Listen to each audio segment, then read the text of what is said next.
you say hi. Yes. Okay, this is so exciting, and I'm really excited. Are you all excited? I am excited. And I'm going to clock us, because I think we're going to need it. This is how we're going to do it. We're going to talk for about an hour or so, or how to move, strikes us, and then you also have ample time to also ask questions. Other questions than remarks, maybe. So we'll have until 20 minutes past 9 or so, all in all, right? Okay, and yeah, you are looking excited. See some friendly faces in the room. Yeah, hi. Yeah, let's do this. Hi, both of you. We are having, dear audience, I have to say, this is a unique moment, because this is the first time that the two of them together are on the stage. So how cool is that? And you're in the presence of that. And I was thinking you know each other very, very well, but actually not so much, right? You obviously know each other's work, but this is kind of, yeah, you've also, I guess, yeah, you know him, obviously, but he knows you too. But this is really the first time that you've sat down together, right? Sure, yeah. Also, thanks for all of you for coming. It's been a very nice trip here in the Netherlands the last couple of days. So I'm very glad to be back and to hang out with Nana. I first came across this work last summer. I was a judge for the National Book Awards. They give an award each year for a promising writer under 35. And I had to find one. It was very difficult. And luckily I came across Nana's book very quickly.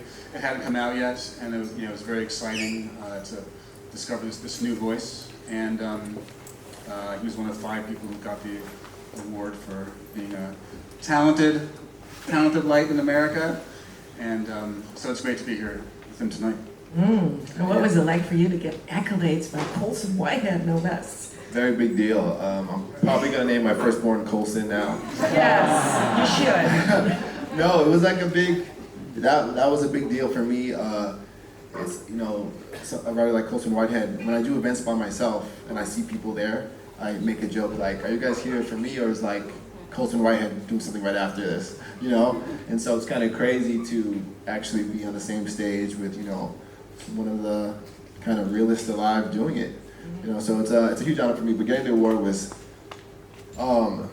spectacular. And then it changed, I think, the whole trajectory of the book, especially because it was announced like before the book came out. I think it made people kind of interested. And so yeah, Colson will be in the list of potential baby names when that time comes. I actually have a program where I take in kids named Colson on their 7th birthday. We go out into the desert, we do small arms training, martial arts, prepare for the apocalypse. So. Now it's like an even more attractive self. Makes it even better. Yeah. Exactly. No, but I am very grateful. It was a big deal. Yeah. So, yeah. Yeah. I can never repay it. You've been on a roller coaster, both of you. Have been very, very busy. Colson, you were already in Buitenhof, the TV show, then back-to-back talks, interviews for you as well. How are you all doing? How are you holding up? Because this whole traveling, then going back and forth, it's a lot. Do you do martial arts, or do you do the power nap? What is it? It's mostly about naps, marshalling naps, 3 to 5 a day. So in that case, it's not much different than being at home. But when I work, I really am home and in the house most of the time. So I feel very lucky that people invite me places. I've been writing for 20 years, and I've had ups and downs, and times, say 15 years in a row where no one invited me anywhere. And so I figure I've been really busy since the Underground Railroad, and when that dies down, I can look back 10 years from now and think, oh, remember when you used to go places? And I'll pull out the dusty clippings and weep a little. Sounds good. What about you? It's absolutely still a new thing for me to get invited places. I mean that in books and otherwise. It's an honor for me to get to come, the Netherlands and speak about my work. Have the book translated in languages I don't speak. I feel super honored and grateful. That said, I am very often pretty tired. I need to get better at Take those power naps. getting those naps in. I just, I can't do it on command like that. You'll learn. I need like a whole mood to fall asleep. I have like the eye mask and everything. I do the whole thing. So Yeah. I'll work there's on that. pills as well. I mean, there's a whole lot of things. Anyway, so let's check the room. Who has read, well, first of all, who's read The Underground Railroad? Yes. And then, obviously, who's read Nickel Boys? Oh, okay. And who has read Friday Black? Oh, wow, are you serious? Oh, okay. You want to personally thank them now? I remember you guys. Yeah. But really, okay, so you're two generations of writers. You're kind of the debutante, you're the seasoned, arrived writer, but you're both best-selling authors, you're both prize-winning authors. Why did you start to write? Why was it important to write? You go.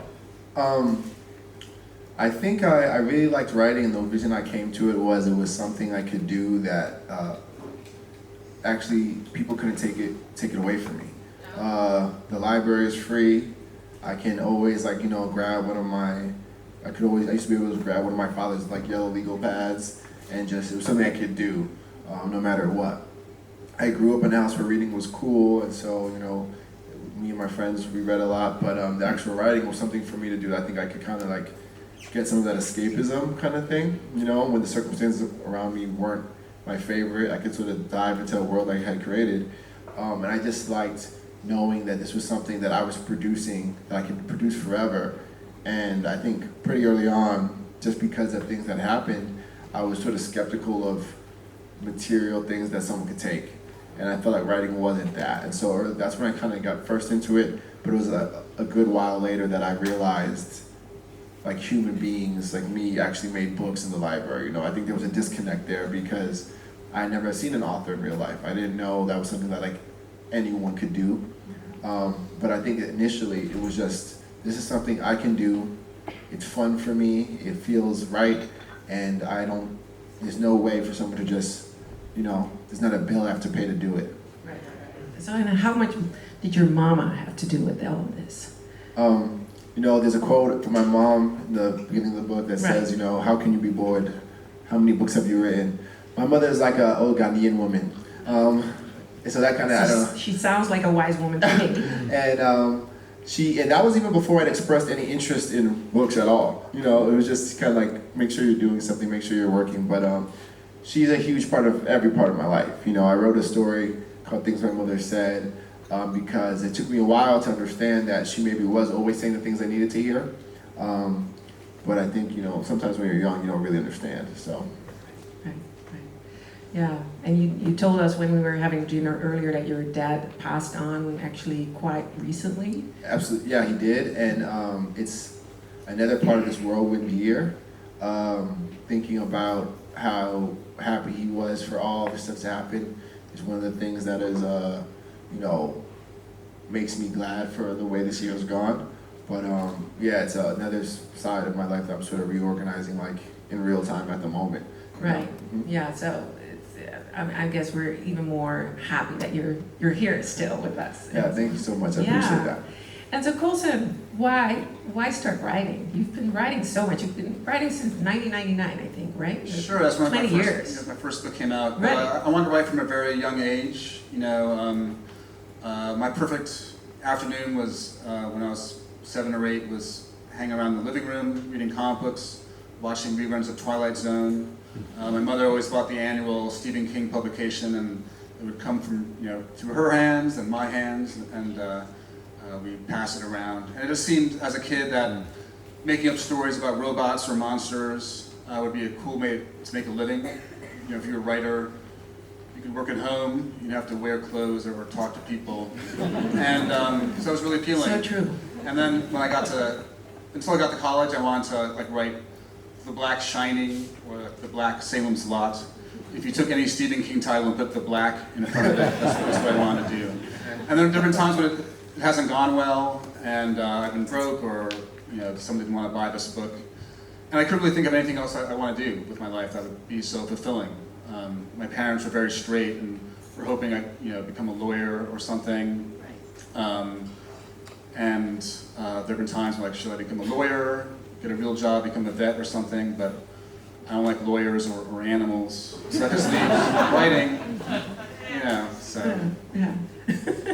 Absolutely. Yeah, my parents, again, they kind of that sort of stereotypical immigrant parent thing. Lawyer, doctor, teacher, those are your options. Right. And I always say I finally figured out how to get your very immigrant parents to co-sign your artistic career.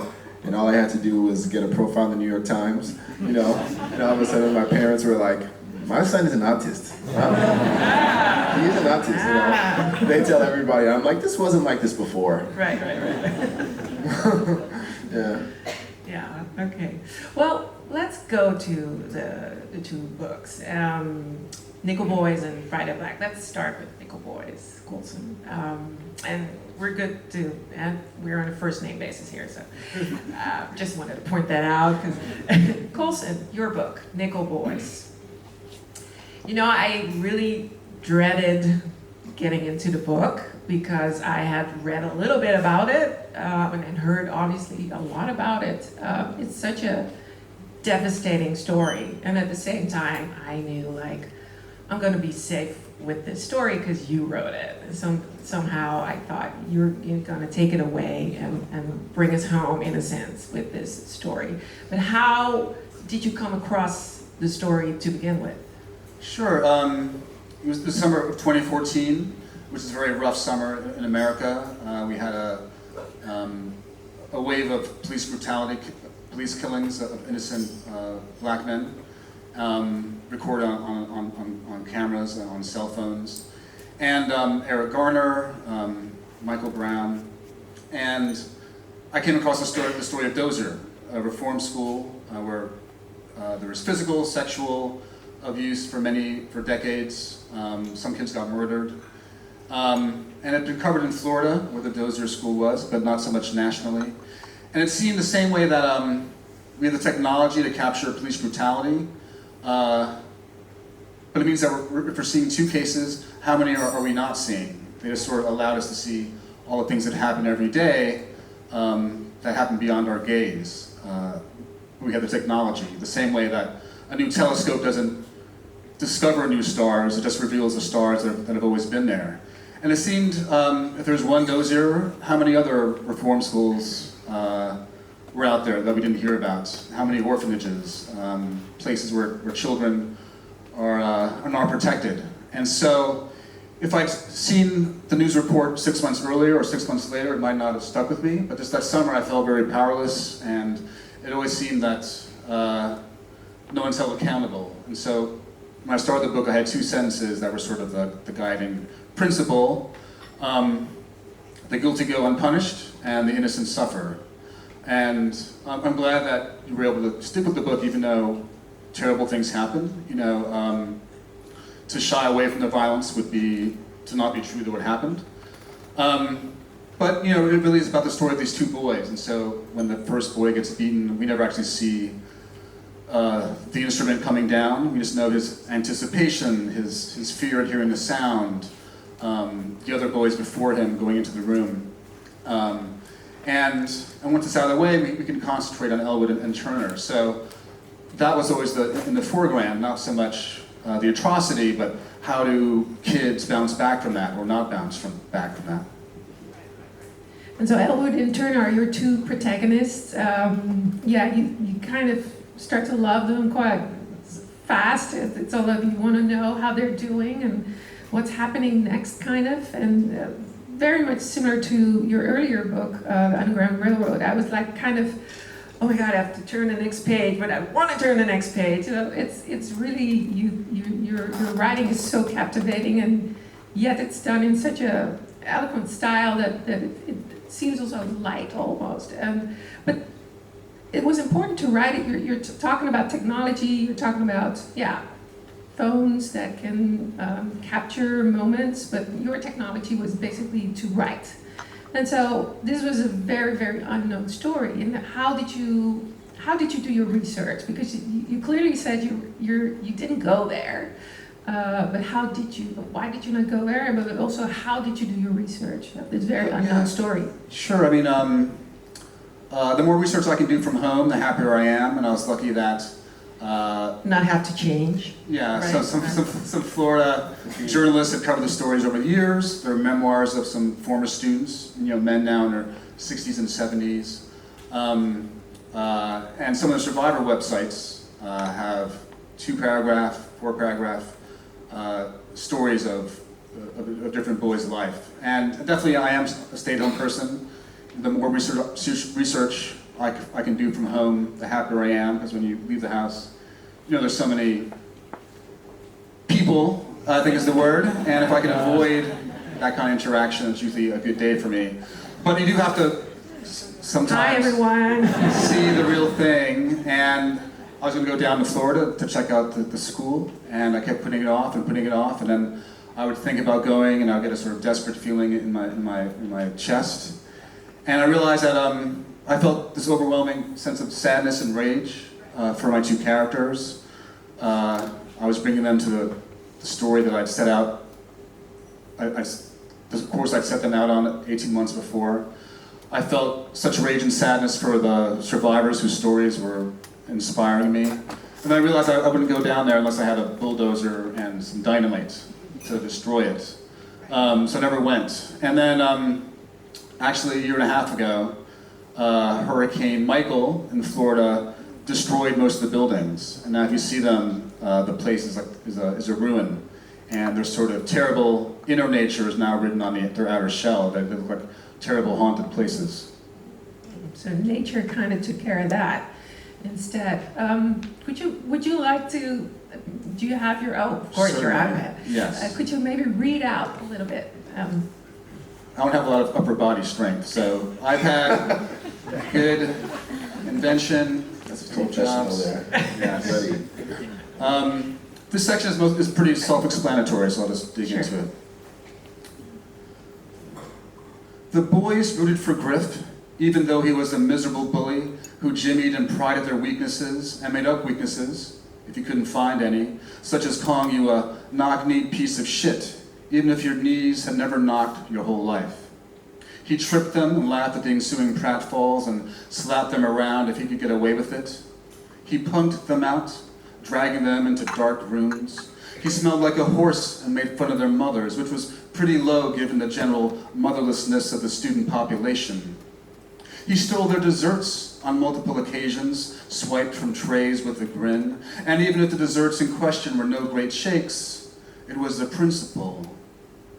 The boys rooted for Griff because he was going to represent the colored half of Nickel at the annual boxing match, and no matter what he did the rest of the year, the day of the fight he would be all of them in one black body, and he was going to knock that white boy out.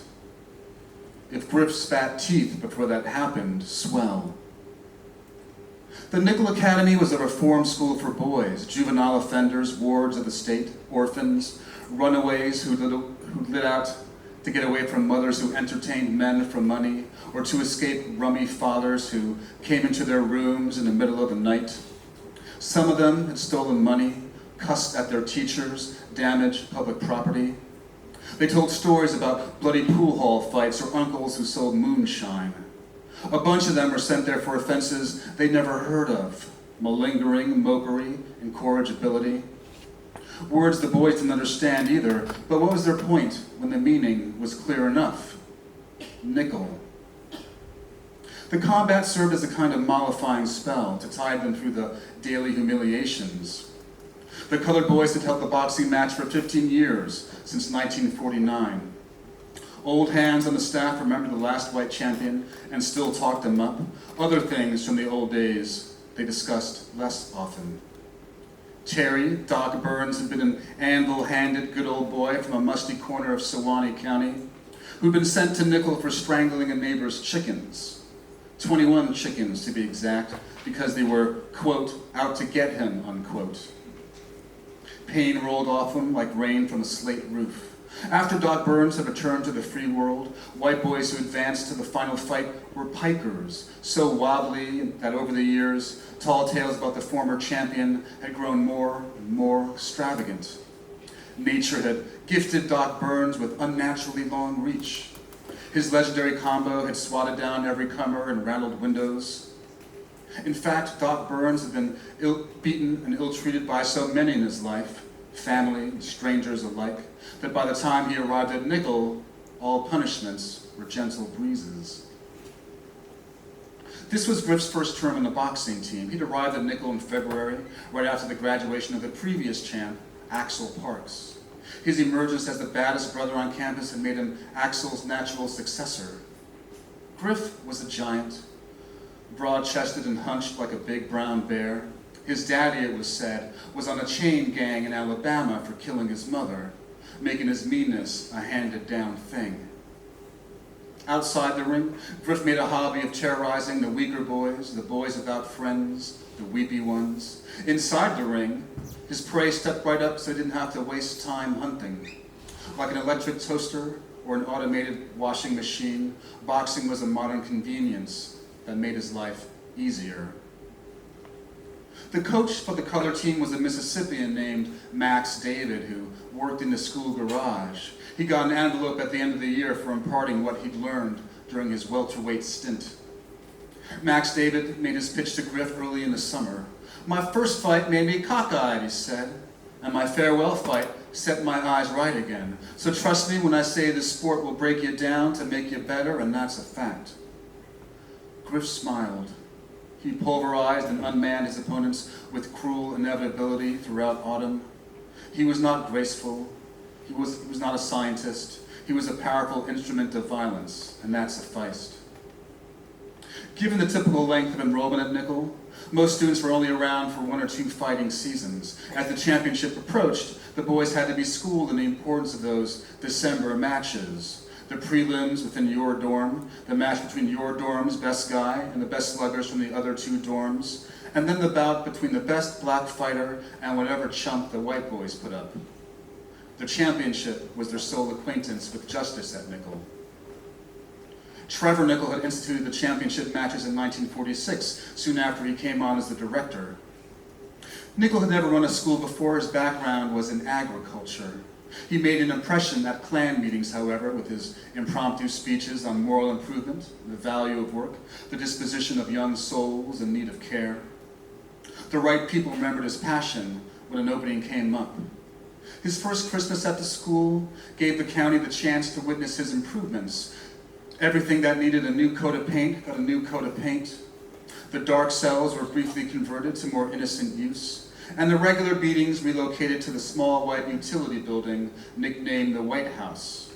Had the good people of Eleanor, Florida seen the industrial fan that was kept in the White House to mask the sound of the screams, they might have had a question or two. But the shed was not part of the tour. Wow. Yeah. Beautifully read. Also. Why this particular passage? Where?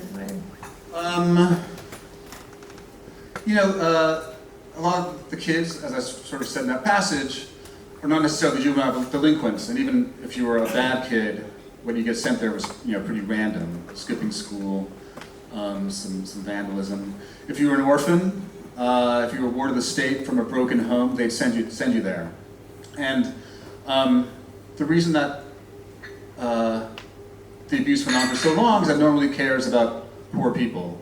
No one cares about poor black people. The campus was very segregated. It was majority black, maybe 60-40. And the black kids got it worse than the white kids, but the white kids got it bad as well. And so Griff is an antagonist for my main characters for most of the story. But no matter how shitty he is as an individual, he doesn't deserve what happens to him. And so all of them unite for the annual boxing match, and also over the course of the chapter we see how the white kids are treated compared to the black kids are treated, and it turns out it's both pretty bad. Yeah, and it's clear that you wrote a fictional story, but clearly based on a true situation, a true history. And you already explained why it went on for so long. But the White House was real, right? Tell us about the White House specifically, what was going on there. Sure, I mean, over the years, there'd be investigations and people would find out about abuse. 3 years after the place was opened in 1903, investigators found kids as young as 6 shackled, put in solitary confinement. But whenever a story broke out, there'd be promises of reform, and then it would die out, and that happened, you know, in a regular cycle, decade after decade. In the mid-40s, corporal punishment was outlawed, which just meant that they moved it to, they cleared out the utility shed and brought kids in there. And the white kids called it the ice cream factory because you came out with bruises of every color. Sorry, I'm short-circuiting. Sorry to alarm you. And I gave a talk in July when the book came out, and a man was in the audience, and he said that he'd been, not at Dozier, but a similar reform school in North Carolina, and he wanted to know how I came up with the ice cream factory, because that's what they called their place where they were beaten. So the White House, a lot of their slang, the White House, the ice cream factory is in the book. I can't outdo reality a lot of the time, and so a lot of their language and their point of view is in the book. And so some of the men who were in that Dozier Reform School have been coming out, speaking out. Well, they've been coming out for a while now. But has there been any form of reparations, for instance, in relation to this horrible story? Sure. The school was closed in 2011. The newspaper reports made it, too impossible to ignore. And the survivor organizations got more and more prominent. So they got an apology from the state of Florida, and they're trying to get reparations, but not to be cynical, but I don't want to see the state of Florida, forking over money to these, unfortunate guys. In the same way that for so many years no one took responsibility. They're not taking responsibility now. Right. And you were actually writing on something else, right, when you came up with this? Yeah, I had 2 ideas, and I thought after Underground Railroad, which was a really heavy book, I would do something not as heavy. I usually have books with more jokes, and then books with fewer jokes. Enter Nickel Boys, so anyway. Yeah. So I was all set to write this crime novel. I was very excited to delve into that. But then, when my slate was clear and I had to start work, it was the spring of 2017, and it was just like a month into Trump's reign, and I found myself adrift. Where's the country going that we can whiplash from someone like Obama to someone like Trump? How do I retain my sense of hope for the future when there's a lot of evidence that things are not going to go in a very progressive direction or positive direction? And every day there's more evidence to underscore that. So I felt, I have 2 characters, Elwood and Turner, one optimistic who thinks the world is changing and sees himself as an instrument in that change. The other, Turner, who thinks that people don't change, systems don't change, and all you can really do is look out for yourself and duck so you don't get hit when other people are getting hit. In these 2 optimistic and pessimistic voices, I might be able to sort through my own feelings about where the country was going and how I was feeling. Right, so in a way connecting a true but hidden history to the present, in a way. I mean, it speaks to the present day. Well, yeah, I mean, definitely if you talk about race in '63, you're talking about race now. If you're talking about kids being abused 30 years ago, all you have to do is open a paper and read an article about our incarceration camps on our southern border, where we're keeping refugee children in for-profit institutions. No one is trained in how to deal with kids, and the stories of abuse that are coming out are very terrible. Presidents come and go. What's constant is our capacity for cruelty to each other, and it's always been like that, and I imagine always will be. So what was your take when you read Nickel Boys? And that section he read from, that's like my favorite section. Right. That boxing scene, especially like the actual fight, what happens, I won't give any spoilers, Yeah. but Exactly. really heartbreaking. Yes. I thought a lot about just, again, yeah, our capacity to allow injustice. And again, it has to do, I felt pretty connected to it because the thing I happen to be doing now is very concerned with incarceration as a philosophical practice and what that means when we allow that to be part of our society, and just how much criminalization sort of equates to dehumanization, and how we've sort of collectively agreed to this sort of precedent that I think is pretty problematic. If we have decided you've done X, we no longer consider you're human, and therefore whatever happens to you, good luck. So I was thinking a lot about that, all the different ways that manifests, and all the different sort of shades of that sort of basic sort of idea, and how, often, sometimes kids are the ones who suffer, and that's once that's the precedent, that is, you do something wrong, sort of screw you. Yeah, and obviously that's quite different from what happens in the Netherlands if we talk about the prison system, that is. And there's been a lot of really good writing about it also, like Michelle Alexander's The New Jim Crow, Kwame Adjei-Brenyah making the documentary 13th. Angela Davis has been speaking out about it for a long time, right? The industrial prison complex.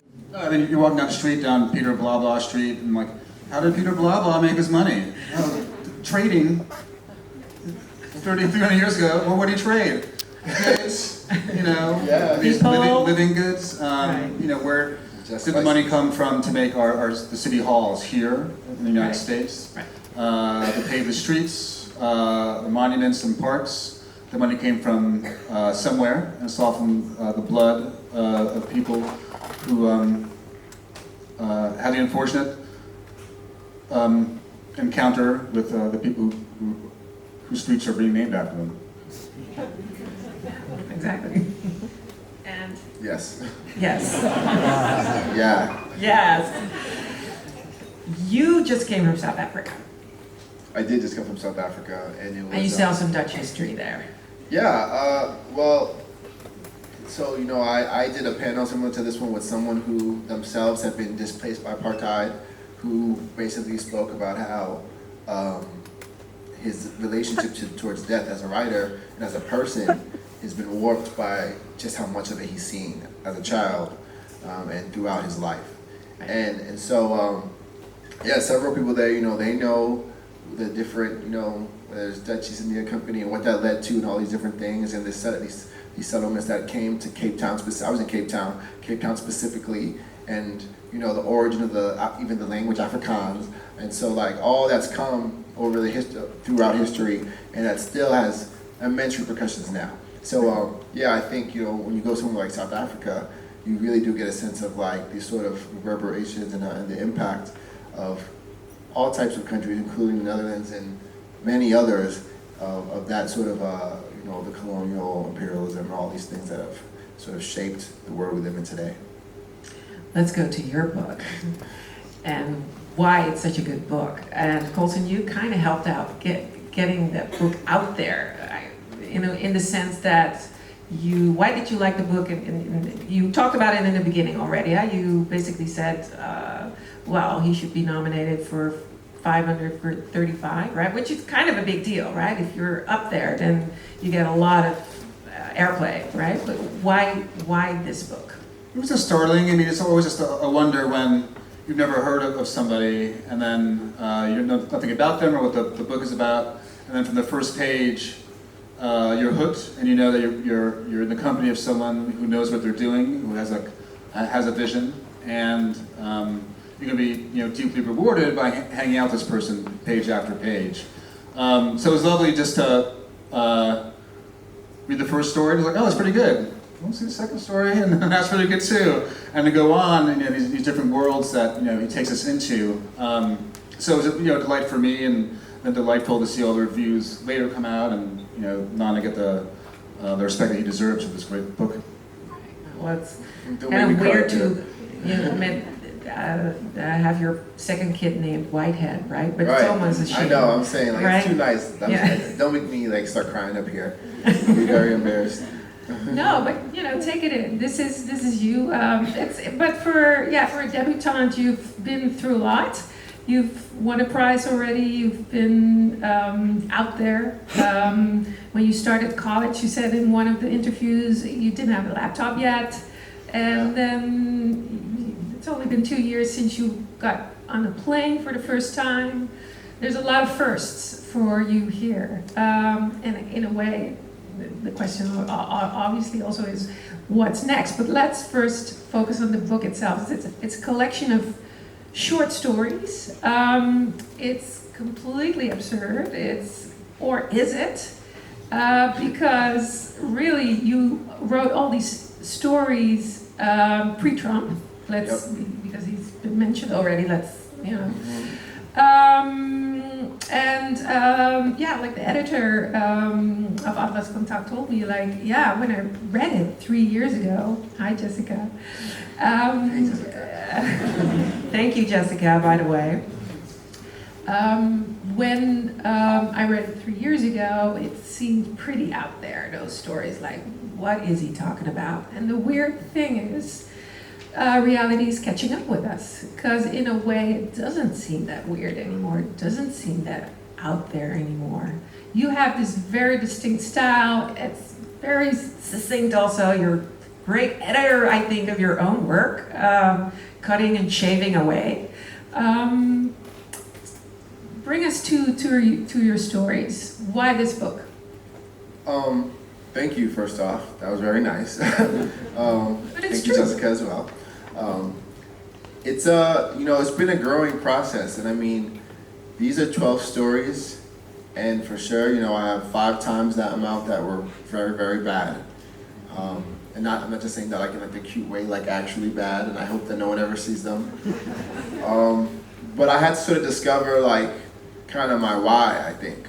Why am I writing? I always liked it, like I said, it was something I could do, but it took me a little bit to sort of feel like, to have my sort of passion for it be more aligned with like my purpose as I think a person that exists in this world. And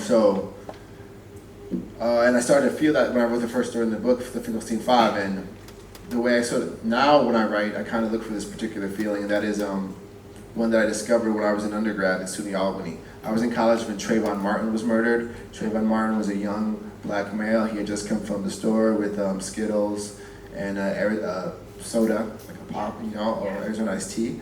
And he was encountered by a man who the police had actually told don't engage, and he called the police to sort of report this strange person in his neighborhood. The police said don't engage. He disobeyed them, did engage Trayvon. Trayvon was murdered by George Zimmerman. And what was his age again, Trayvon? I would say he's 14 at the time. Really young. And so, he was a young kid. And there was a court case that was highly publicized. George Zimmerman went free. He was found not guilty. And that was sort of a big shock for me, and I think a lot of people my age. And I remember being on the college campus. Because age-wise, you're 28 right now. I'm 28 now. Right. And I was an undergrad in college, like 22-ish, maybe not even that at the time when it happened. And probably 20 actually when it happened. And so I was like kind of shaken. And so when I was in college, I remember going to, me and a friend of mine, we anonymously made these pamphlets about, that we distributed around the campus to sort of engage the subject. It was like sort of a creative, artistic thing we were gonna do. It was kind of like pretty self-righteous, I went to bed thinking... That's your prerogative, but you're kind of grabbing it. After we threw them around, we went to bed, and I went to bed really thinking like, you know what? I fixed racism today. Like, good job, Nana. And I thought I was gonna wake up to see like, this different world. New world order that we had ushered in, this whole thing. And I woke up, that wasn't the case. We pretty much had just littered. I saw a janitor like throwing them out, But I remember seeing that and thinking like, I don't like this feeling. But what I did get was, I know what it feels like to write something that I want to be in the world, even if my name isn't attached. And I had that feeling again when I wrote The Finkelstein Five. And now that's sort of the feeling I look for when I write any type of fiction, actually. Right. Okay, you already mentioned the Finkelstein Five. Yeah. The first story in the book. Tell us a little bit about that story, because In a way, it really hit home. Like, you're reading it, it's like, and yet. Yeah. It's the first story in the book, and it's about protagonist Emmanuel, who adjusts his blackness on a scale from 1 to 10 as he moves through the world. And as he's doing that, we also discover that in his mind, sort of this case that he's obsessed with, where a white individual murdered 5 young black people with a chainsaw. And so while that's in his mind, while this thing that he's obsessed with is happening, he's also moving through the world just to be a person doing this thing he does. This scale shifting based on the space he's in to sort of survive, basically.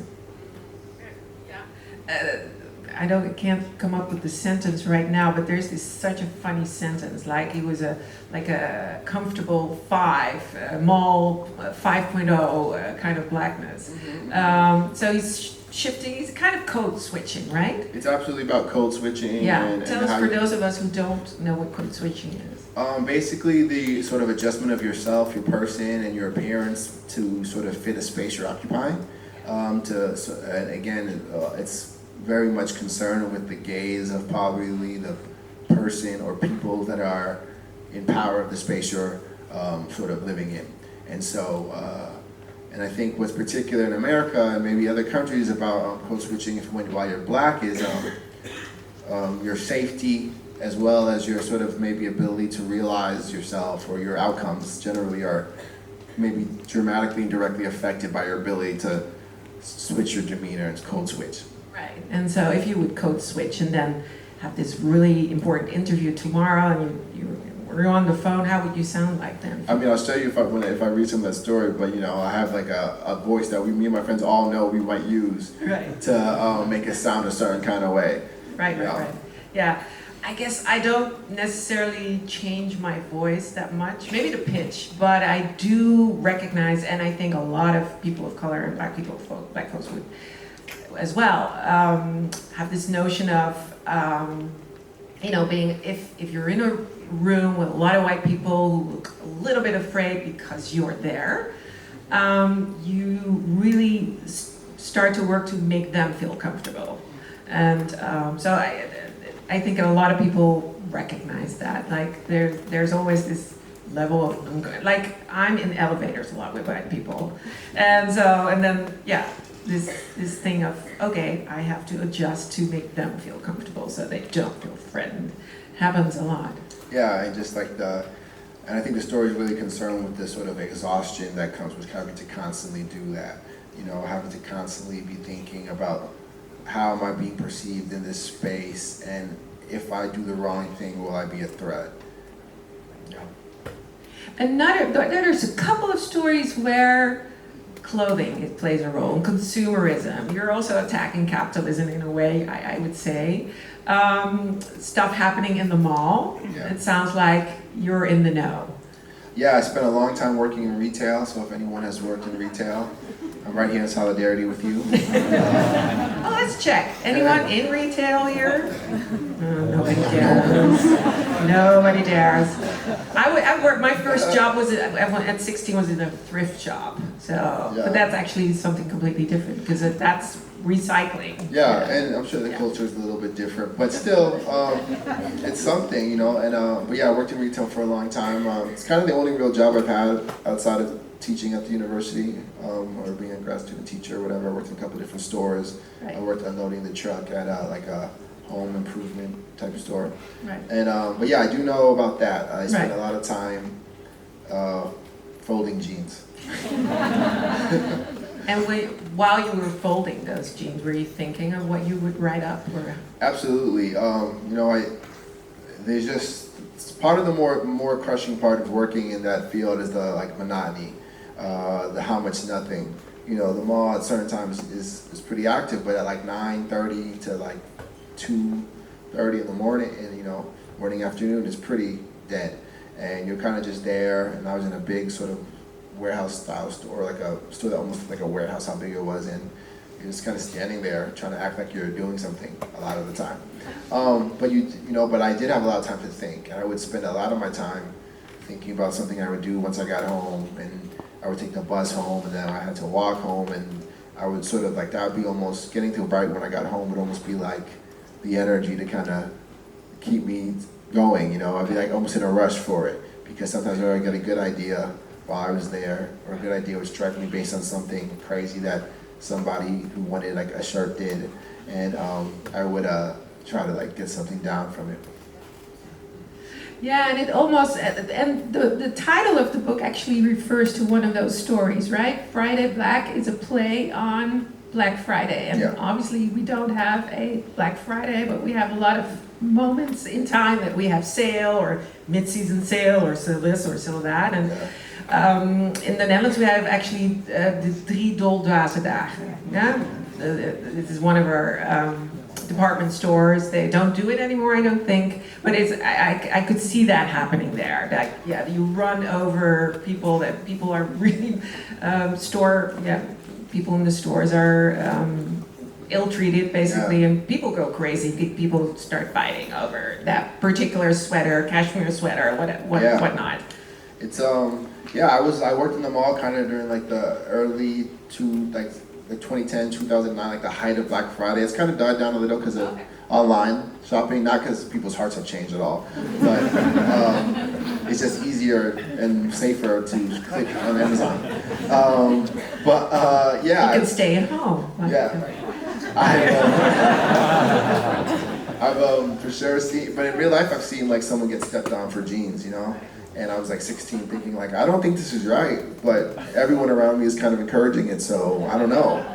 And I think, the Black Fridays, I've worked a bunch of them, and you know, super brutal hours, like 19-hour kind of shifts with a couple breaks in it, and it was not fun, it sucked.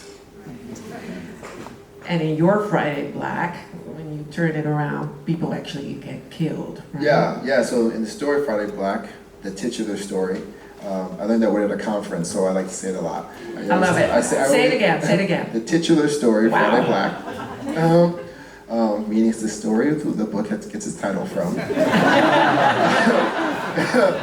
So we're all in the know now. Yes.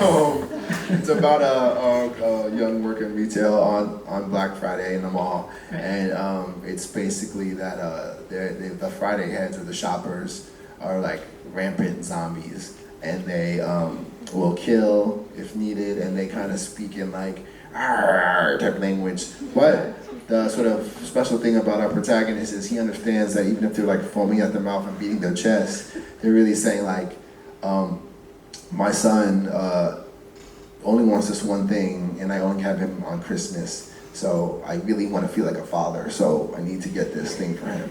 And again, like, you know, that's kind of the trick of the game. You know, they get you to, they sort of make love something that you have to buy back from them.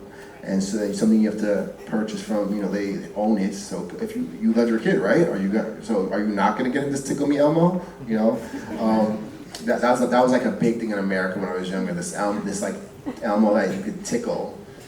And it's crazy to think like, and you know, adults like, you know, are just going nuts over it. Going nuts. To give it to their like presumably 4 or 5-year-old child, you know, who maybe doesn't even have access to know what is popular or not. But anyways, this kind of frenzy thing goes on, and you know, it's about that. But in my story, it gets to the point where, like, you know, the store has a section designated for bodies because that many people are gonna die probably, and it's just really crazy. Would you like to read a little bit from your book for us? Absolutely. That would be great. I'll read just the beginning of the Finkelstein 5 because we were talking about it earlier, right? And I was saving my American white people voice for you.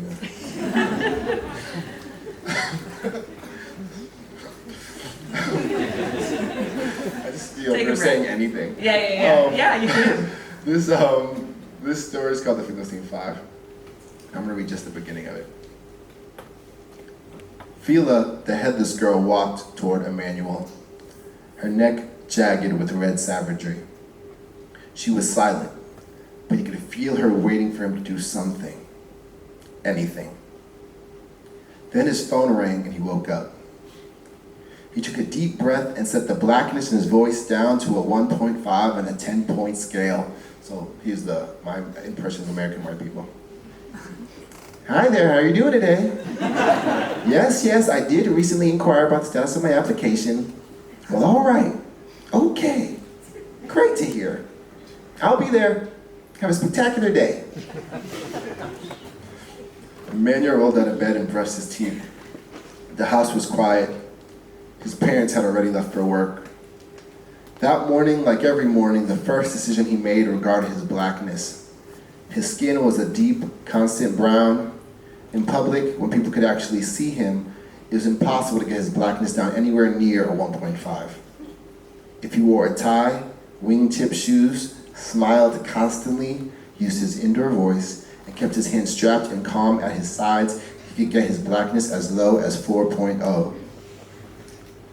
Though Emmanuel was happy about scoring the interview, he also felt guilty about feeling happy about anything. Most people he knew were still mourning the Finkelstein verdict. After 28 minutes of deliberation, a jury of his peers had acquitted George Wilson Dunn of any wrongdoing whatsoever. He had been indicted for allegedly using a chainsaw to hack off the heads of 5 black children outside the Finkelstein Library in Valley Ridge, South Carolina.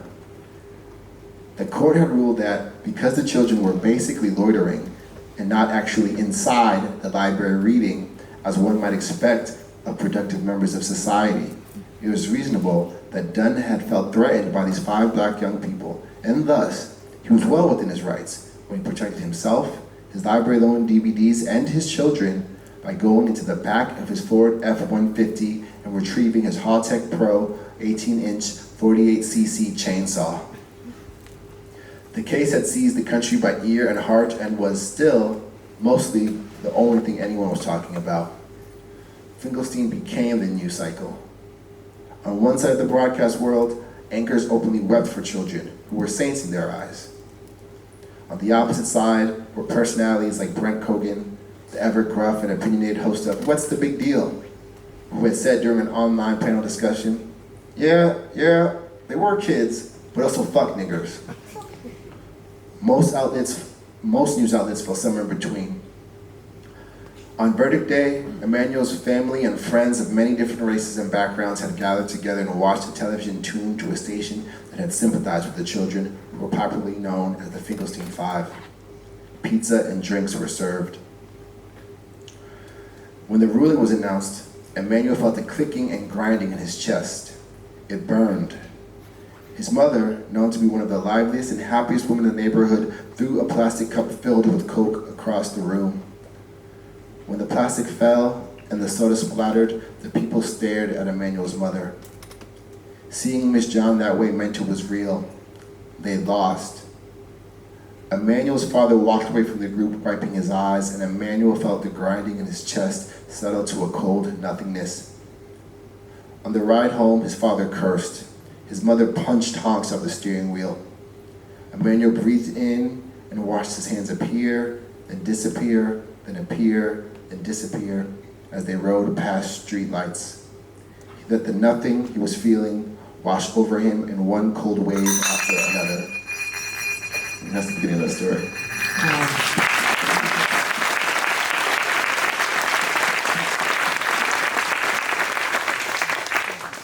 Great stuff. And then, what happens to Emmanuel next is for you to read. And obviously we're here, of course, because both books have been translated in Dutch. Colson's translator is in the room, or one of them at least, right? Wave. You're here. And you are going to be, as in you, Nana, you're going to sit with your translator tomorrow in Amsterdam, which I think is going to be really interesting talk as well. It's hard to choose because, your thing is for tomorrow sold out, and yours as well. Well, okay, you can't go. Never mind. But I think it's really. This Right. No, but it's really, I think it's really interesting also, and we could do a whole other hour to talk about translation. We're not going to do that. But I was curious to know for both of you, because you already spoke very clearly about how it's connected for you to societal issues, race being such a, being totally at the core of, a lot of stuff that is happening right now. And this is not just the US, this is also definitely Europe, although in the Netherlands we do tend to think that we're, sort of adopting your problems, whereas we don't have a problem here, whereas it's actually kind of the other way around. Colonialism was brought to the Americas by Europeans, right? But we'll get there. But so race is really at the core of at least these two books, and obviously also your earlier book. I think the role of writers is so important here because so I'm a researcher. I write about colonial history. I see a couple of researchers here also in the room. In a way, we're kind of jealous of you guys because you get to, there's this emotive part that you can sort of invoke, but also this imaginary, which both of you very clearly have done so eloquently.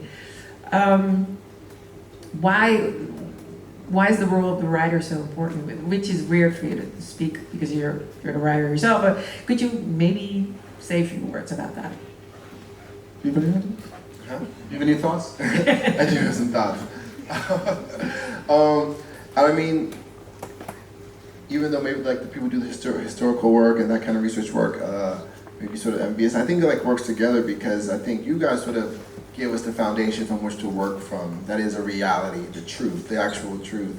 And I think that sort of inspires something in creatives to make something to sort of translate that feeling that is felt of, wow, we can maybe do better. Wow, why can't we, what has happened? Wow, look at this world that has allowed all these type of violences for so many different people for X, Y, and Z reasons. So, and I feel that way again after going to South Africa. I feel that way like particularly right now, and I know it's gonna sort of feed my fiction. But for me, I think the fiction writer can do a lot of things, and also sometimes they are themselves historians, as is the case in like the Nickel Boys. But what I think I try to do, and what I particularly am interested in, is using fiction to sort of expand the sort of collective imagination, and also get people to sort of realize that this whole thing could exist totally differently. I was actually, I got to meet Shadia Hartman, and she was who's a very cool scholar. Great scholar. She was. I did a panel with her. Like, what again? It's been a crazy couple of days for me. Colson's her, and she said something that was important that I like to think about now. Is like not only when you think about the prison industrial complex, for example, or maybe capitalism, early capitalism, or whatever. She said like we have these systems that we sort of assume as like just default, and not only are they not the default, not only are there other ways of doing them, great violence was administered to make them the system anyways in the first place. And I think that's an important point to like remember, and I don't think we normally think that way. I think this is just how it is, and it's people died for it to be this way, and so for me again, I think even with the surreal nature of the stories, and also just the way that sometimes whole new worlds are imagined, I like to get people to stress their imaginative capacity, and then I often do that towards the darker way. But I hope that what happens in response is maybe we could do it towards a better way. Maybe, if we just practice the act of imagining, we can start looking around and seeing like, you know what, I think I can imagine something better than when someone does something bad, we throw them in this hole over there and forget about them forever, And so for me, I think the fiction writer, at least that's for me, I think that's an important part of what my project and purpose is as an author. Yeah, and mentioning Sadia Hartman, that's someone so talented that she also writes so beautifully in her scholarly work, almost like a novelist. Yeah, she's a creative as well, for sure. Right? Yeah. Colson. Yeah, I mean, we're all here because we've been transformed by art. by music, by books, by film. So we understand, its role in our lives. I'm starting to get pessimistic now because the people who should read the Finkelstein Five, the people who enact policy, who might change the way things are done by reading the Nickel Boys, don't read books, and I think novels aren't as central in the culture as they have been in the past. You can point to Uncle Tom's Cabin, 1850s, America, told the North about the abominations of slavery in the South, and it was a novel, but also a political tract, and transformed American history. The Jungle, Upton Sinclair, 1920s, exposes corruption in the food industry, leads to early government regulation. But the people who need to read certain books don't read, and that I find that terrible. It also explains a lot of things too.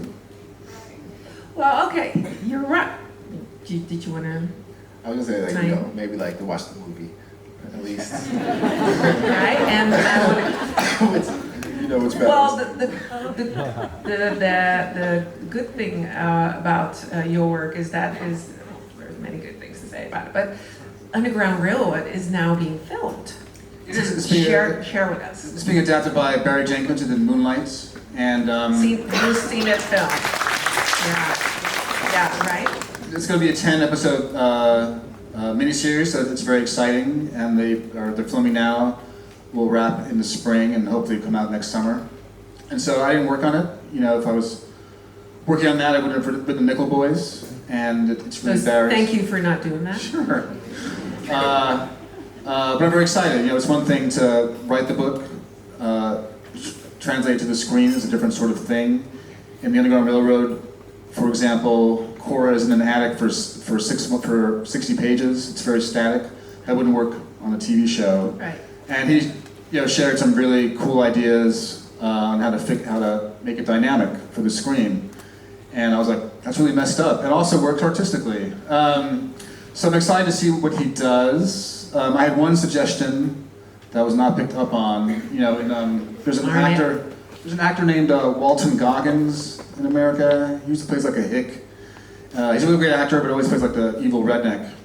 And I suggested that a la Eddie Murphy in Dr. Dolittle or the Clumps, he could play every white character.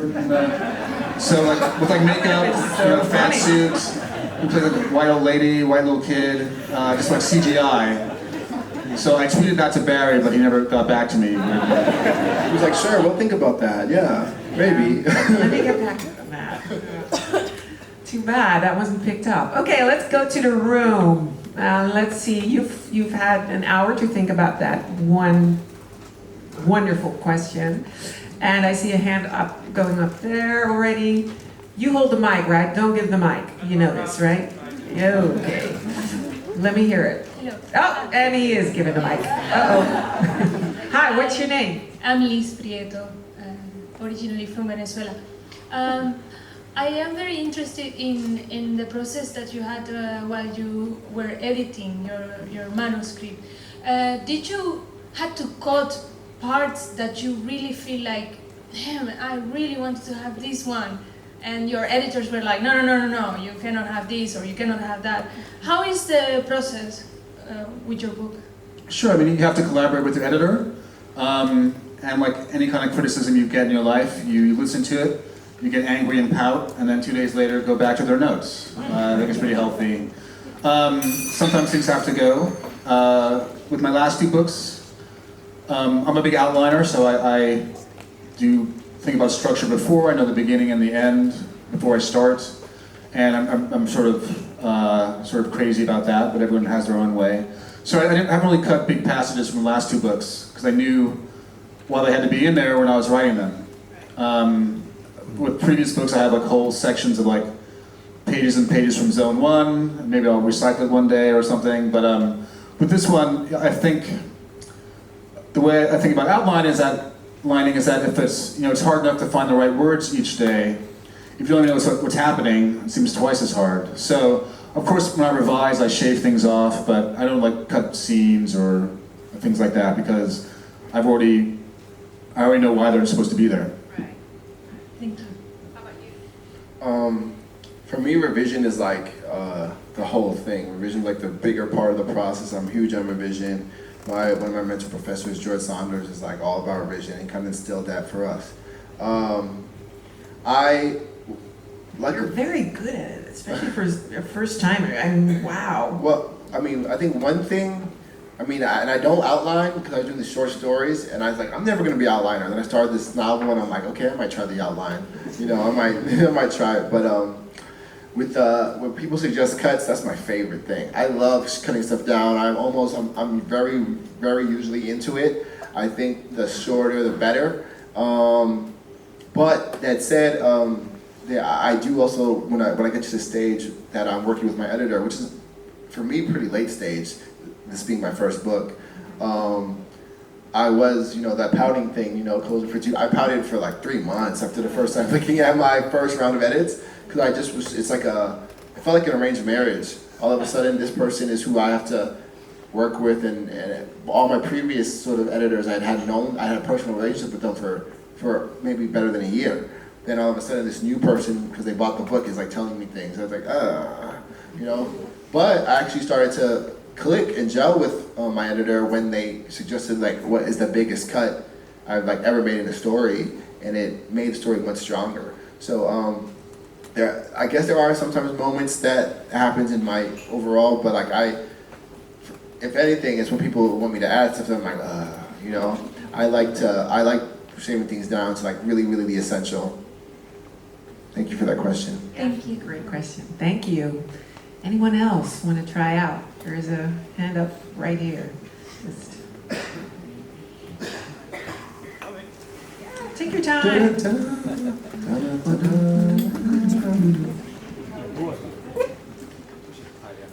Hi, what's your name? Hi, I'm Alex. I'm from Holland. I was wondering because I think your books both try and convey experiences that are not experienced by the reader themselves, but you kind of use different strategies. Like you mentioned the word surreal, and your story was far more real in the sense of the kind of the harsh behaviors of people. How do you see those two strategies as different? Using surreal things to show, like zombies, for example, to show deeper emotions, or at least kind of convey a deeper meaning behind it, versus more the kind of the hard-hitting scenes, if you will. Like, do you see that? How do you guys see that as a strategy? I think with the first part, I think depending on who the reader is would depend whether or not they experienced that thing themselves. I think sometimes it might be very close to some people, other people might not be. But for me, actually, also another George kind of quote. Most of my good things are just something someone else told me. I spent a lot of time kind of thinking about this distinction between the surreal and the not, what I thought was not surreal or the realistic. George told me, I spent a lot of time basically being like, should I do this, should I do that? I don't know what to do. What should I do? Should I do this or that? And George was just like, yes, And that was like a big blessing for me. He told me, and then he said, a ghost story is a realism story. And for me, again, because, especially when you're working in fiction, this is you're making a world for someone to experience. You're creating a whole consciousness for them to inhabit. It's already, the way I think about things, if I were to force you to live in my head, that's real by design. So I've kind of let go of a little bit of some of that distinction. That said, there is something about making a particular conceit that people have to sort of buy into and making that feel, I don't know, like plausible in this fictive world. But for me, it's really about just getting someone to buy into a feeling, and so I've sort of had to erase some of that distinction for myself personally. And for me, I just try to use the right tool for the job. I said earlier that I wanted to write because I read fantasy and horror and science fiction. So I've always seen fantasy as legit. And when I got to college and started reading Garcia Marquez and Borges and Samuel Beckett, they use fantasy. Different writers use, it cranked up to 10 or 11. Some people have a nice simmering one, say magic realism. And so I've written stories that are realistic and stories that are fantasy, fantastic, depending on the job at hand. So with The Underground Railroad, I wanted to make my own conversation about America, so I was moving things around, and that's fantastic. If I stuck to a realistic story, I couldn't bring in say, the North Carolina section, Nazi ideas about eugenics and racial purity and compare them to 19th century American scientists' ideas about racial purity, eugenics. The Nazis took American scientists' ideas to justify slavery and took them to its logical extreme, the Holocaust. They took Jim Crow laws restricting black movement and black life and took it to its logical extreme, the Holocaust again. So I couldn't do that in a realistic book. With the Nickel Boys, I knew I wanted to really sort of hang with the two boys. I was going to be tight and focused. I liked the constraint of writing a short novel. No need for any kind of fantastic thing. And in that same moment of what tool do I use? Is the narrator terse? Does the narrator use like speaking 5-clause postmodern pileups? Is it first person? Is it very detached, omniscient? And all those things that I try to figure out before I start, so I don't get to page 200. I'm like, this is a fucked up idea. I should have done it this way. Thank you. Yeah, right. It was and Cora in the Underground Railroad, it's more like an almost archetypal protagonist, huh? And it's sort of a Gulliver's Travel. We travel through time, through places, and... Yeah, I mean, the structure, I had the idea in 2000, and I would tell my friends, oh, she travels through alternative states of America, and they'd be like, oh, that sounds stupid, Colson. And then I started saying, like Gulliver's Travels, and they're like, oh, that's brilliant. So I'm not like a big Gulliver's Travels fan, but it's a common touchstone for a lot of people. But it's the Odyssey or Pilgrim's Progress. A hero goes on an allegorical series of allegorical adventures. They're tested, they go on to the next one, the next state, the next island. And it's a very durable structure. Thanks. In the back. My question is whether you're hopeful about race relations and racism in the US right now, and in the future. The world, America, has been racist since its conception. It'll always be racist in our lifetimes. No one in this room is going to see the end of racism before they kick the bucket. I doubt my kids will witness that. We're terrible creatures, and we'll continue to treat each other cruelly, depending on people's skin color, religion, gender. Sometimes we want to kill them just because they live next door and we have to share the river. So we're a kind of fucked up species, and I don't see that going away anytime soon. Yeah. There's your answer. How about you? Yes, but I feel. Yes to that, and No, or what? No, it's true. But I guess what I like is that for some people in some spaces, a conversation is happening in ways that maybe wasn't happening exactly the way it was happening before. And so at least I think there's a conversation being had sometimes in new ways. And I think that can be important. And, I think that's really important. I think the fact that Underground Railroad did what it did as a book and is coming out this way in a new medium sort of represents something that's happening in terms of the way people are willing to understand and have a conversation about this sort of this problem we have. And so, I think that people are getting a little bit more open to at least having the conversation. Some people are doing a little bit less of the denial, maybe, and I think at least there's some potential for something there. Does that answer your question? Yeah, there's one in the back. My name is Eus Wijnhoven. Difficult to pronounce maybe. Very Dutch. I have one question with regard to the Nickel Boys. I felt guilty for being white after having read the book. Have you read that before? Twice, and I See a Shrink, I recommend it.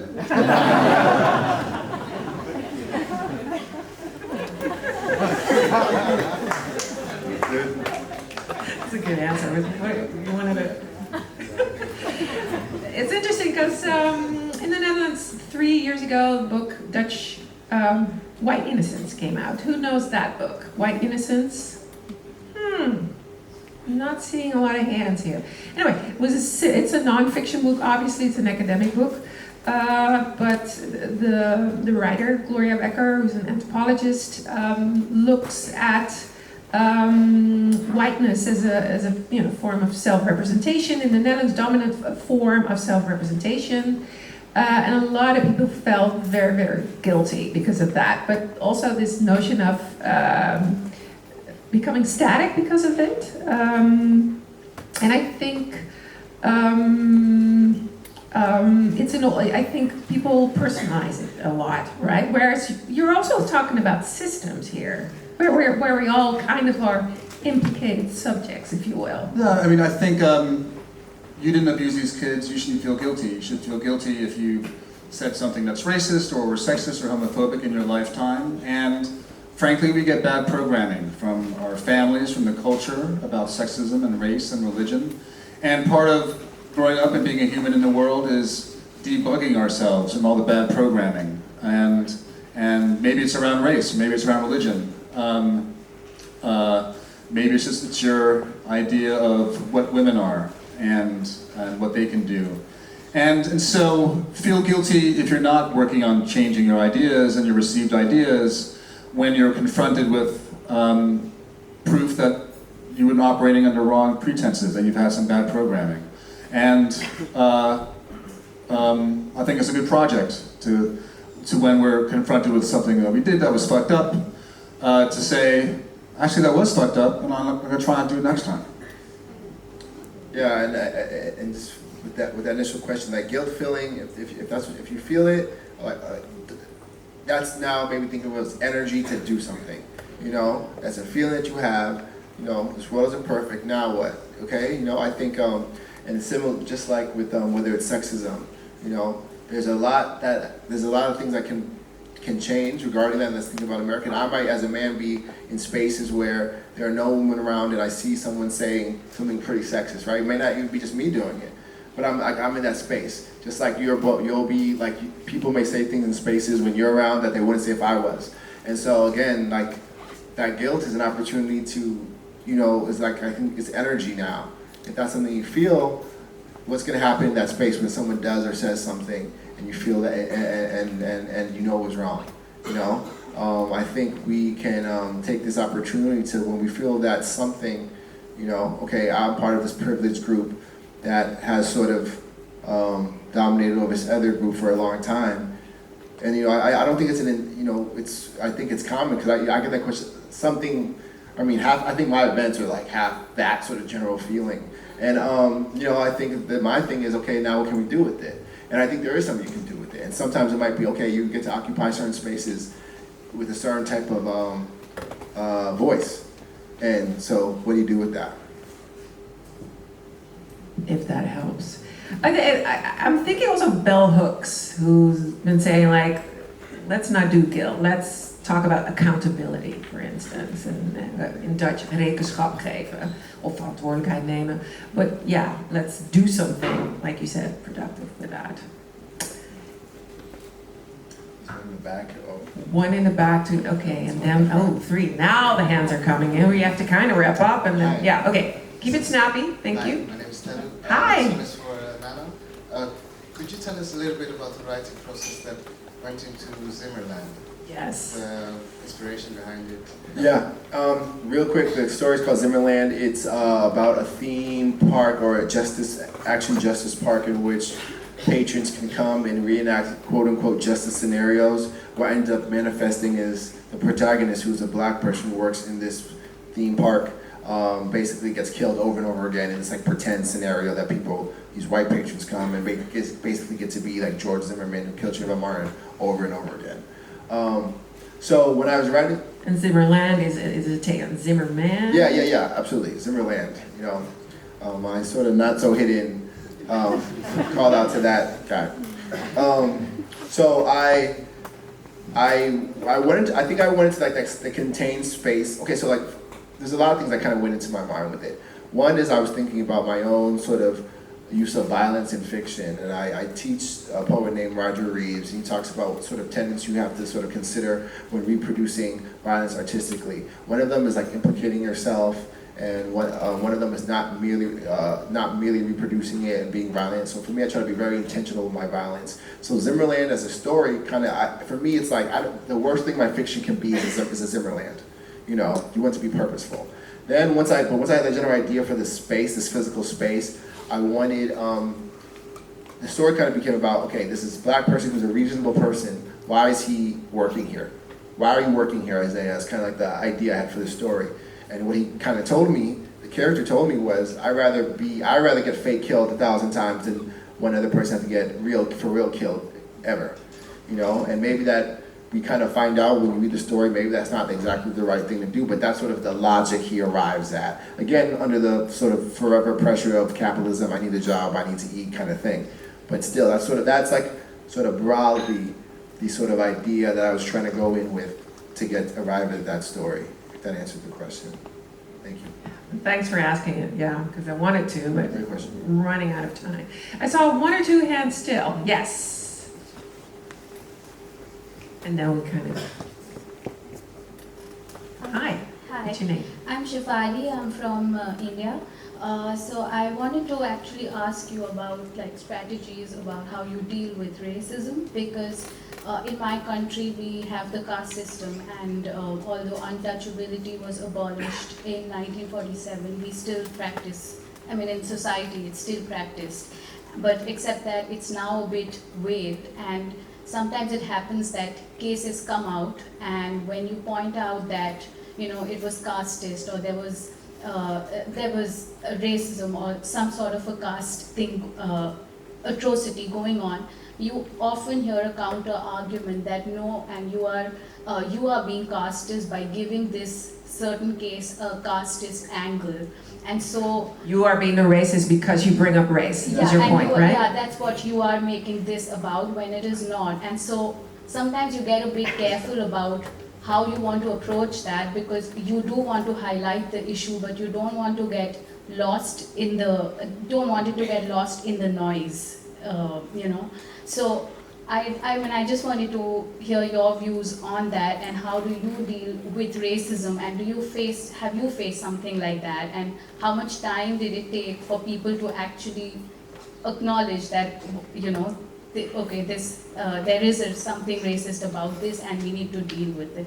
Big question. It's so big, and I think it's a great question, but like I think it's really about like particular context and like the spaces you inhabit. So I teach, right? I taught at Syracuse University. This is just one small example. I played a video of that same poet I was just talking about, Roger Reeves, who happens to be a black man with dreads, and I remember one of my students was like, his response was like, "Oh, I feel like he sounded high to me," or whatever. It was like, after you get this like super incredibly eloquent, like, you know, Roger Reeves, this is insane. Anyways, but my thing was, while I have the energy to, and while I'm in that particular space, I'm not gonna sort of admonish the kid, I'm gonna try to actually speak to him, you know, try to talk to him. In that case, you know, and we ended up talking about why you would say that, why we thought that was wrong, he sort of came around. At first he went to like get switched out of my class because he was like, I make everything political after like one day of class. But we watched like one video with a black guy, and it's like now it's like I can't be here. But he ended up being like an okay student. I feel like something happened with him. So I spoke. I was able to speak to him. I'm not saying that you should always have to like want to educate someone every single time, but in that case I was able to do it.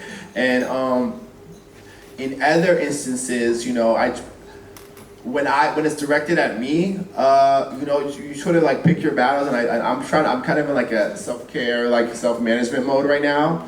But sometimes, you know, I try to use the little sort of voice I have now to like say something real about it, because I have been given like a mic, literally in this case, but sort of metaphorically, generally, and I try to at least say exactly what I feel about this thing, and try to like not just sort of let it slide, because I'm like tired. When I have the energy, I try to like say something about it. But again, there's like too much to say, so I'll like stop here. No, I'll stick with you. I think you made some really great points. Sometimes you don't have the energy. Sometimes you want to engage. Sometimes you're just talking to 10 journalists in a different country all day, and it's just like, wow, that's racist. Well, that was racist too. And not only that, it's just like a racist hurricane. And you have to practice self-care. And then sometimes you have the wherewithal to have a conversation. And I think tonight, hopefully, through humor or through being serious or just sharing whatever small bits of wisdom we've gained about being people in the world and writers, we've helped out a little bit. And on that note, I would say thank you for gracing us with your presence. Thank you for writing such beautiful words. We're really looking forward to your next work. Give us a big hand for